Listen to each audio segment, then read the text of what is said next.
अंतर्राष्ट्रीय बाजार के अंदर कच्चे तेल की कीमतें औंधे मुंह गिर रही हैं, लेकिन जब आप अपनी गाड़ी के अंदर पेट्रोल या डीजल भरवाने जाते हैं, तो आपको कोई राहत क्यों नहीं मिलती? क्या ऑयल मार्केटिंग कंपनीज आपके साथ में कोई बड़ा गेम खेल रही हैं? दूसरी तरफ मिडिल ईस्ट के सबसे बड़े खतरनाक चेक पॉइंट हॉर्मुज स्ट्रेट से गुजर करके भारत पहुंचे 15 विशाल जहाजों ने रातों रात कैसे भारत की खेती और करोड़ों किसानों का भविष्य बचा लिया है। भारत सरकार ने अचानक अपना वो इमरजेंसी फैसला क्यों वापस ले लिया, जिसने पूरे एनर्जी सेक्टर के अंदर हड़कंप मचा दिया था। दोस्तों, आज हम ग्लोबल एनर्जी मार्केट, डिप्लोमेसी और इकोनॉमी के उस चक्रव्यूह को डिकोड करेंगे जिसे समझना हर हिंदुस्तानी के लिए बेहद जरूरी है।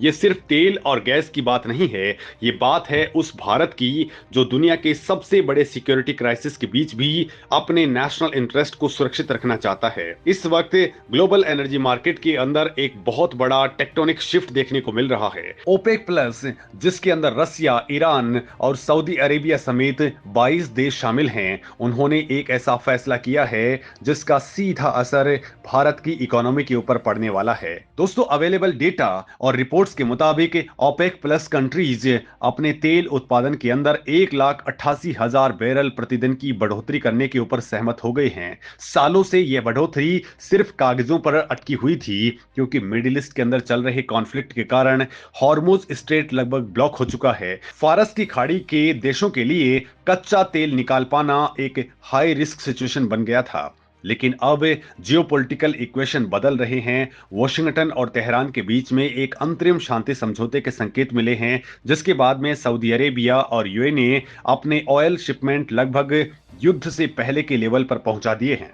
टैंकर ट्रैकिंग डेटा से साफ पता चलता है कि एशियन मार्केट्स के अंदर अचानक तेल की सप्लाई बढ़ गई है। ओपेक देशों के बीच अब ग्राहकों को लुभाने के लिए प्रतिस्पर्धा शुरू हो गई है, और इसका सीधा मतलब यह है कि इंटरनेशनल मार्केट के अंदर कच्चे तेल की कीमतों पर जो दबाव बना हुआ था, वह अब खत्म हो रहा है और कीमतें युद्ध पूर्व लेवल पर वापस पहुंच रही हैं। अब दोस्तों, सवाल यह है कि इस पूरे ग्लोबल शिफ्ट का भारत पर क्या असर पड़ेगा। भारत अपनी ऊर्जा जरूरतों का लगभग 85% हिस्सा आयात करता है। जब इंटरनेशनल मार्केट के अंदर कच्चे तेल की सप्लाई बढ़ती है, कीमतें नीचे आती हैं, तो भारत का इंपोर्ट बिल सीधे तौर पर घटता है, और इसका मतलब है कि देश का करंट अकाउंट डेफिसिट यानी कि सीएडी कम होगा, डॉलर के बाहर जाने की रफ्तार थमेगी और रुपए को भारी मजबूती मिलेगी।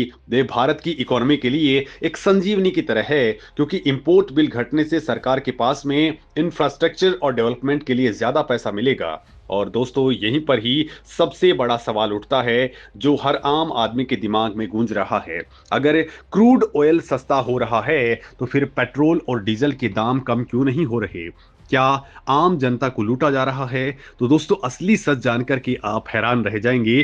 दरअसल सारा खेल पिछले कुछ महीनों की बैलेंस शीट का है। अप्रैल से जून के क्वार्टर के अंदर ऑयल मार्केटिंग कंपनीज ने भारी नुकसान उठाया है। दोस्तों, आईसीआईसीआई सिक्योरिटीज की रिपोर्ट के मुताबिक घरेलू बाजार के अंदर पंप की कीमतें स्थिर रखने के कारण इन कंपनियों को बेचे गए हर लीटर डीजल के ऊपर 18 रुपए 90 पैसे और पेट्रोल के ऊपर 6 रुपए का भयंकर घाटा सहना पड़ा है। जब इंटरनेशनल मार्केट के अंदर कच्चे तेल और रिफाइंड ईंधन की कीमतें आसमान छूने लगती हैं, तब इन कंपनियों ने उसका पूरा बोझ आम जनता के ऊपर नहीं डाला और प्राइसेस को होल्ड पर रखा। इसी कारण से उनका मार्केटिंग मार्जिन पूरी तरह से नेगेटिव हो गया। अब जब इंटरनेशनल मार्केट के अंदर क्रूड सस्ता हुआ है, तो कंपनियां पहले अपना वो पुराना घाटा रिकवर कर रही हैं। लिहाजा आपको पेट्रोल पंप पर तुरंत कोई बड़ी राहत नहीं दिख रही है, लेकिन एक्सपर्ट्स मान रहे हैं कि जैसे ही यह रिकवरी पूरी होगी, घरेलू बाजार के अंदर ईंधन की कीमतों के अंदर स्थिरता या फिर गिरावट देखने को मिलेगी, जिससे देश के अंदर महंगाई को नियंत्रित करने के अंदर एक बड़ी मदद मिलेगी। अब दोस्तों, इस कहानी के दूसरे सबसे बड़े चैप्टर के ऊपर आते हैं, जिसे मेन स्ट्रीम न्यूज से पूरी तरह से इग्नोर कर दिया गया है। दोस्तों, क्या आपको पता है कि भारत के ऊपर एक बहुत बड़ा ऊर्जा संकट मंडरा रहा था और सरकार को रातों रात एक इमरजेंसी ऑर्डर लागू करना पड़ा था? दरअसल दोस्तों, वेस्ट एशिया के अंदर जब मिलिट्री प्रेशर और कॉन्फ्लिक्ट अपने चरम पर था, तब हॉर्मुज स्ट्रेट से लिक्विफाइड नेचुरल गैस यानी कि एलएनजी की सप्लाई पूरी तरह से रुक गई थी। दुनिया भर के बड़े सप्लायर्स ने फोर्स मेजर्स यानी कि अपरिहार्य परिस्थितियों का हवाला देकर के अपने हाथ खड़े कर दिए थे। भारत अपनी नेचुरल गैस की मांग का लगभग आधा हिस्सा इंपोर्ट करता है और एलएनजी सप्लाई का लगभग 65% हिस्सा वेस्ट एशिया से आता है। दोस्तों, स्थिति इतनी ज्यादा गंभीर थी कि 9 मार्च को भारत सरकार को इसेंशियल कमोडिटी एक्ट के तहत natural gas supply regulation order 2026 को पास करना पड़ा। इस इमरजेंसी ऑर्डर के तहत भारत सरकार ने प्रायोरिटी कंज्यूमर फ्रेमवर्क लागू किया। पेट्रोकेमिकल प्लांट्स और पावर स्टेशंस की गैस सप्लाई के अंदर कटौती कर दी गई। ऑयल रिफाइनरीज को अपना इस्तेमाल घटा करके 65% करने का निर्देश दिया गया। ये सब इसलिए किया गया ताकि घरों के अंदर पहुंचने वाली पीएनजी, गाड़ियों के लिए सीएनजी और देश के करोड़ों किसानों के लिए खाद बनाने वाले फर्टिलाइजर प्लांट्स को बिना रुके गैस सप्लाई मिलती रहे। सरकारी कंपनी गैल को गैस सप्लाई पूल करने और उसे डाइवर्सिफाई करने का इमरजेंसी टास्क सौंपा गया। लेकिन दोस्तों, अब भारत के लिए बहुत बड़ी कूटनीतिक जीत की खबर है। सरकार ने इस इमरजेंसी ऑर्डर को आधिकारिक तौर पर वापस ले लिया है। पेट्रोलियम और नेचुरल गैस मंत्रालय ने एक नया नोटिफिकेशन जारी करके बताया है कि अब इमरजेंसी उपायों की कोई जरूरत नहीं है। हॉर्मुज स्ट्रेट के अंदर समुद्री ट्रैफिक फिर से शुरू हो गया है, सीज फायर की स्थिति है और बातचीत चल रही है। भारत ने बिना कोई शोर मचाए, बिना किसी पैनिक के इतने बड़े एनर्जी क्राइसिस को पार कर लिया है, क्योंकि दोस्तों आज का भारत शोर नहीं करता बल्कि इंपैक्ट ज्यादा छोड़ता है। और दोस्तों, इस पूरे क्राइसिस मैनेजमेंट का सबसे बड़ा मास्टर स्ट्रोक तो समंदर के बीचों बीच खेला गया है। मिडिल ईस्ट के अंदर भारी टेंशन और सिक्योरिटी थ्रेट्स के बावजूद भारत की कूटनीति ने वो कर दिखाया है जो कई विकसित देश नहीं कर पाए हैं। भारत सरकार ने ऑफिशियली कंफर्म किया है कि फर्टिलाइजर्स और कच्चा माल लेकर के आ रहे 20 में से 15 विशाल जहाज हॉर्मुज स्ट्रेट के उस खतरनाक रास्ते को सुरक्षित पार कर चुके हैं।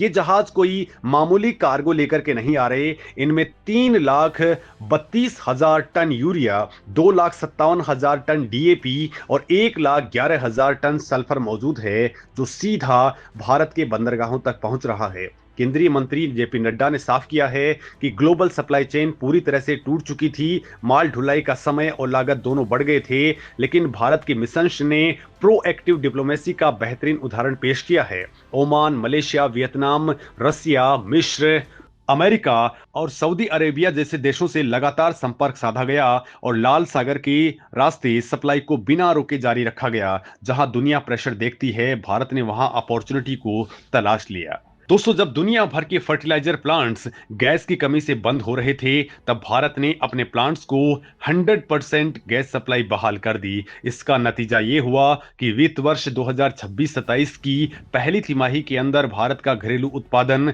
सरकारी लक्ष्यों को भी पार कर गया है।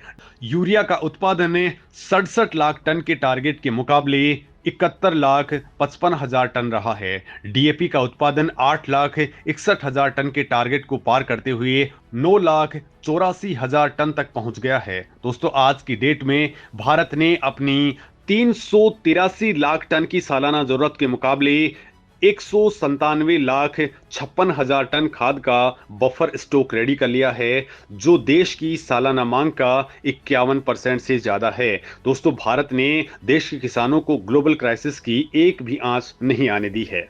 अब दोस्तों, इस पूरे मामले पर आप क्या कुछ सोचते हैं? अपनी राय कमेंट सेक्शन में जरूर दें।